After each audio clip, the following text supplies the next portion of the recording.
Bismillahirrahmanirrahim. Assalamualaikum warahmatullahi wabarakatuh. Perkenalkan, nama saya Lizia Indah Kencana. Saya dari kelas PGMI 6E.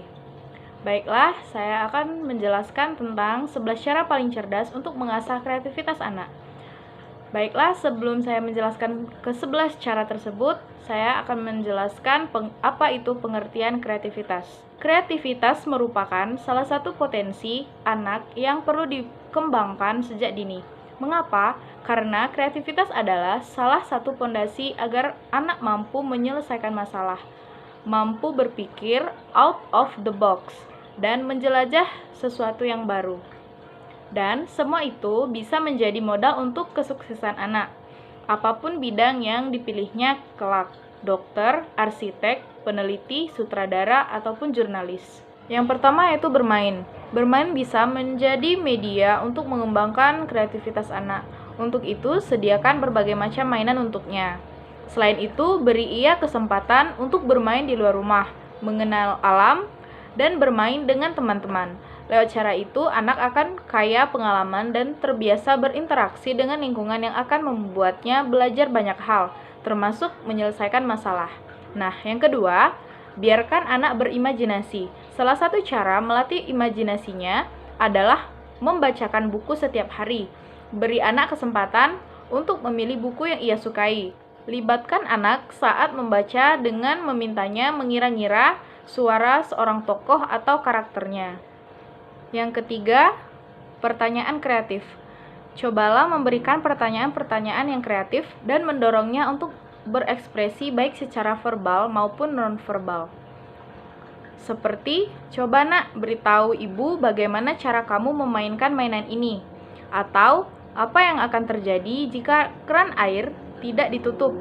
Perhatikan jawaban anak, walaupun tidak seluruhnya benar, tapi itu berusaha untuk berpikir. Yang keempat, hindari kata salah. Kadang reaksi atau imajinasi anak tidak selalu sama dengan anak sepantarannya.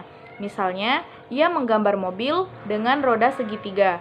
Jika hal ini terjadi, usahakan Anda tidak berkata salah akan imajinasinya. Anda bisa berkata, menarik sekali, kira-kira mobilnya bisa jalan atau tidak.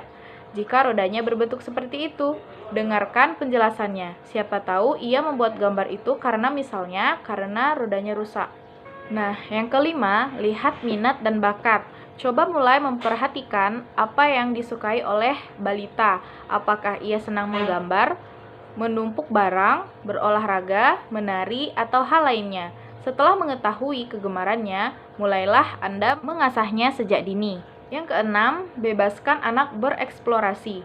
Anak sudah dibekali dengan rasa ingin tahu yang tinggi. Jadi, biarkan mereka melakukan eksplorasi terhadap dunia di sekitarnya. Tentu saja, Anda perlu memberitahu mana yang bahaya dan yang tidak. Yang ketujuh, jangan dipaksa. Jika anak Anda tidak menunjukkan bakat atau kreativitas, Anda tidak perlu terlalu memaksa. Misalnya, dengan hanya fokus mengembangkannya di situ. Semua butuh proses dan waktu. Yang bisa Anda lakukan adalah memberikan stimulus untuk memancing kreativitasnya keluar, seperti kegiatan bermain. Yang kedelapan, berikan pengalaman baru.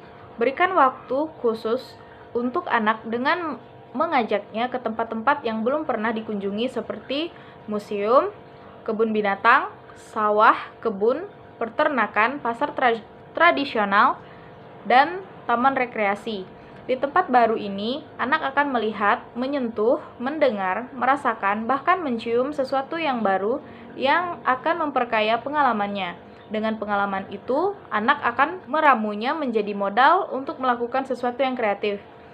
Dan yang kesembilan, kurangi larangan. Tahukah Anda bahwa larangan dapat mematikan kreativitas seseorang? Hal ini juga berlaku untuk balita. Sebisa mungkin Anda mengurangi melarangnya. Misalnya, Anda melarang anak memegang lumpur atau kodok hanya karena Anda takut tangannya kotor. Padahal tangan kotor bisa dicuci. Sebagai gantinya, berikanlah saran apa yang seharusnya ia lakukan, bukan melarangnya. Misalnya, boleh memegang lumpur dan bermain dengan lumpur asal setelahnya mencuci tangan. 10. Liburan kreatif. Liburan kreatif untuk anak tidak harus mahal, namun yang penting sesuai dengan minat anak. Hal ini bahkan bisa dilakukan di rumah. Misalnya dengan berkebun, mendekorasi kamar, membuat kreasi, dan masih banyak lagi. Bisa juga Anda mengajak keluar rumah seperti bermain permainan outbound. Dengan begitu, anak akan mendapatkan banyak pelajaran, bersosialisasi, kerjasama, toleransi, dan tentu saja menyenangkan. Nah, yang terakhir adalah beri pujian. Selalu memberikan pujian jika anak melakukan sesuatu yang kreatif. Misalnya, anak bermain pesawat terbang dengan daun atau dengan piring kertas. Wah, pesawatnya keren sekali, mau terbang kemana? Anda bisa mengatakan begitu. Cara itu akan membuat anak terdorong untuk berimajinasi dan mencari hal-hal baru yang akan mencuri perhatian Anda. Namun juga, selalu ingatkan anak bahwa tidak masalah jika melakukan kesalahan, karena dari situ justru ia akan tahu dan dicoba lagi dan dicari solusinya. Itu semua akan membuat anak semakin bersemangat untuk mencoba sesuatu yang baru dan tidak takut melakukan kesalahan. Baiklah, mungkin itu saja yang dapat saya sampaikan. Lebih dan kurang saya mohon maaf. Saya akhiri, wabillahi taufiq wal hidayah. Wassalamualaikum warahmatullahi wabarakatuh.